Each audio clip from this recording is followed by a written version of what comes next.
Hello, everyone. Welcome to Durrett's Take. It's that time of the week where I go over my NFL predictions for this week, doing a day earlier because multiple Thanksgiving Day games. I'm sorry I didn't do my NFL takeaways from last week. It's because I'm out of town. I'm also not doing it for this next week either because I'll be flying home and all that. But anyways, let's get started with the Thanksgiving games with the Bears and Lions, who are 11-point favorites. Logic says that the Lions win this game. However, I can see this being a closer game than expected. The Bears should have won the last 2 weeks against their divisional foes, and they have and they have been playing respectable defense. The other major factor is no matter if the Lions are good or bad, they always find a way to lose on Thanksgiving. Look no further than last year when they were supposed to whip Green Bay and it ended up being the other way around. I'll take the Bears to cover a large spread, but the Lions should win this game and finally get a win on Thanksgiving. I have them winning 25-17. Next, you get the Giants versus the Cowboys for 4-point favorites. The Giants, despite starting Tommy DeVito, are still having big issues to where star players like rookie Malik Neighbors are making it known that they're not happy with the GM and coach right now. This could be it for Brian Dable. If the Giants can spoil Thanksgiving against their rivals, he stays. He stays for another game, and then if they have another bad loss, then that's where they may let him go. It sounds like Tommy DeVito won't be 100% healthy enough to start, which means Drew Lock may get the start for the Giants this week. I think the Giants can make this a potentially close game because Dallas is not the greatest, but Dallas will prevail, which will at least help the Giants be in the conversation for top 3 pick. I have Dallas winning 23-17. Next, on Thanksgiving evening, you got the Dolphins versus the Packers, or 3-point favorites. This should be a great Thanksgiving game since the other 2 games beforehand are not guaranteed to be great games. And the Packers do have some key injuries, and with the way Jordan Love continues to find a way to throw a pick every single game, that could spell trouble for Green Bay. However, the reason why I think Green Bay will win this game is because, as fans know from Miami, especially for Tua Tagovailoa's case, they struggle in cold weather and below freezing games. Tua does not play well, and that's what this game is. It's going to be below freezing. Expect this to be a low scoring game, unlike usual, where in most cases you would think it'd be a high scoring game. But I have Green Bay winning 20-17. Next on the Black Friday game, you got the Raiders versus the Chiefs, are 13.5-point favorites. I don't think we are headed for another holiday disaster like last year when Vegas came to town and defensively just whipped the Chiefs at home on Christmas Day, especially with quarterback Gardner Minshew out for the season, and Desmond Ridder, I believe, will start now. The Chiefs should win. If I'm the Chiefs, though, the defense cannot have 3 straight bad weeks. They must play better. Since the Chiefs are never the type of team that's going to blow out anyone, I would expect the Raiders to cover that spread.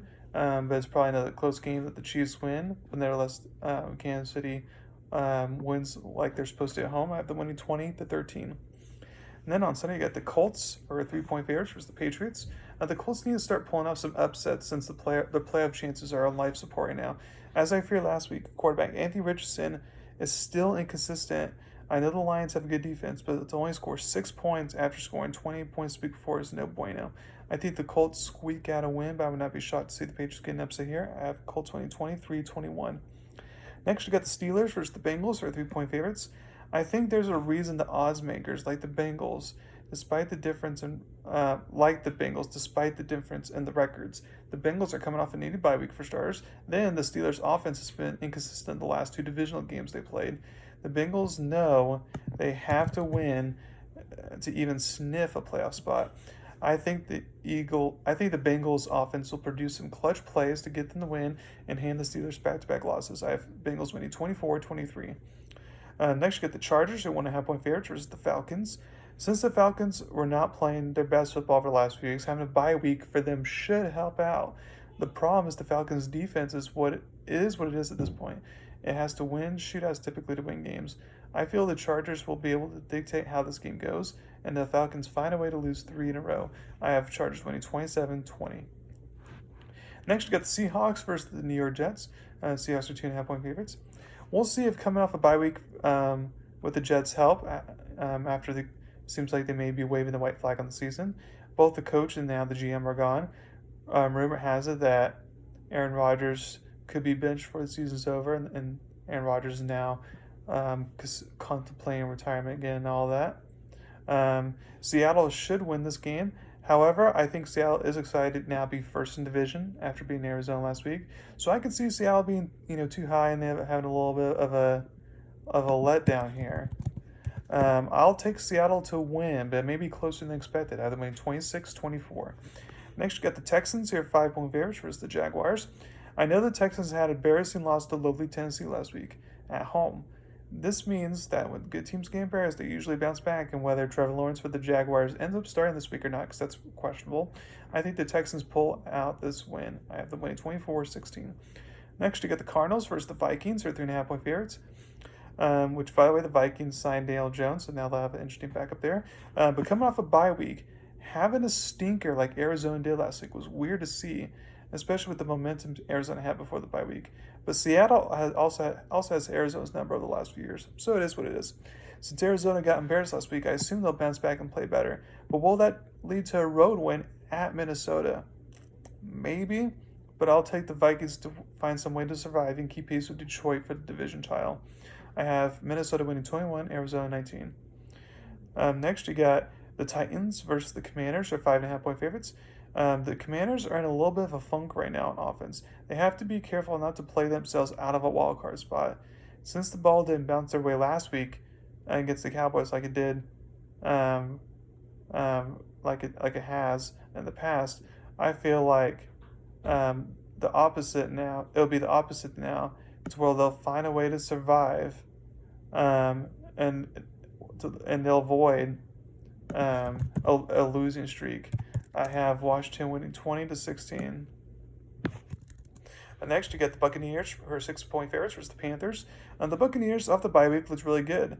However, the big surprise was the Panthers, for the third time all season, showed they could play good offense. Maybe the Panthers continue their offense success, but until I see the offense put consistent games together in back-to-back weeks, I'll take the Buccaneers to get the win and get themselves back in the division race at the winning 31-20. Next, you get the Rams, who are 3-point favorites versus the Saints. I know the Rams lost to a good team, but first of all, they can't give up over 250 rushing yards, no matter who the running back is. And then second of all, the Rams need to get wins when they can if they want to win the division, since obtaining a wild card spot may be hard to do. The Saints love to run the ball with Calvin Kamara, Taysom Hill, and I'm sure they will see if the Rams defense can make adjustments for this game to stop the run. If not, then the Saints can get the upset and win 3 in a row. If they can, then the Rams can outscore the Saints, get a close win, and get back on track. I have the Rams winning 26-24. Next, you get the Eagles versus the Ravens, 3-point favorites. Excellent game. This will be a tough game to predict. The Eagles are playing with great momentum. The Eagles' offense should have success against the Ravens' defense. But here's why I'll take the Ravens. For one, it's in Baltimore. And then the other reason is quarterback Lamar Jackson has like a 90% win percentage against NFC opponents. That's just a big deal right there. So I have Baltimore winning by a field goal, 27-24. And then for Sunday football, I get the 49ers versus the Bills for 6.5-point favorites. I heard it's going to be a snowstorm there. The 49ers are not in a good place right now. Even if they get players like Brock Purdy and George Kittle back, it's like they just do not have good mojo right now. And to go to Buffalo in that cold, snowy weather coming off a bye week, that's just a bad combination right there. So I don't anticipate Buffalo having a letdown, since they had over a week now to celebrate that Chiefs win. So I have the Bills winning 27-10. Then for Monday Night Football, I get the Browns versus the Broncos, who are 5.5-point favorites. Not sure why the Browns are on Monday Night Football right now, but well. The Broncos are about 2 wins away from basically clinching a wild card spot. They have been doing a good job of just beating the teams they're supposed to beat.